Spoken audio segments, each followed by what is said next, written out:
recognized. Thank you. Mr. Speaker, I rise today in support of H.R. 4, the FAA Reauthorization Act of 2018, which includes provisions of my bill, the Disaster Recovery Reform Act. Unfortunately, this is the second time my bill has been considered on the House floor because our colleagues on the other side of the Capitol refuse to take up these critical reforms.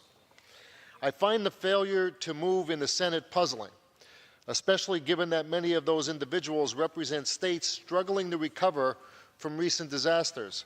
In fact, in 2017, 8% of the United States population was affected by at least one disaster.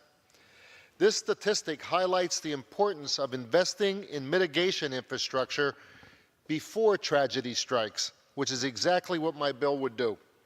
Studies have repeatedly shown that for every $1 invested up front, we can save $4 to $8 in avoided recovery costs. My bill would allow us to realize those savings by transforming how we approach disaster spending. It would provide FEMA with the tools to help our communities plan for, mitigate against, respond to, and recover from disasters. Both Republicans and Democrats in this chamber already recognize the critical need for these reforms. The Disaster Recovery Reform Act passed out of the Transportation and Infrastructure Committee by voice vote and in December passed on the House floor. It is my hope that this time our colleagues in the Senate would stop playing politics with people's lives and will act quickly to send this bill to the President's desk. I know just how important disaster assistance is because in 2011, my own district was devastated by flooding from Hurricane Irene and Tropical Storm Lee. I visited with families and employers affected by this tragedy, and it made me realize we need to do something to help communities build better and smarter before disasters strike. My bill will do just that. I thank Chairman Schuster, my House colleagues, for their continued commitment to making resiliency a priority.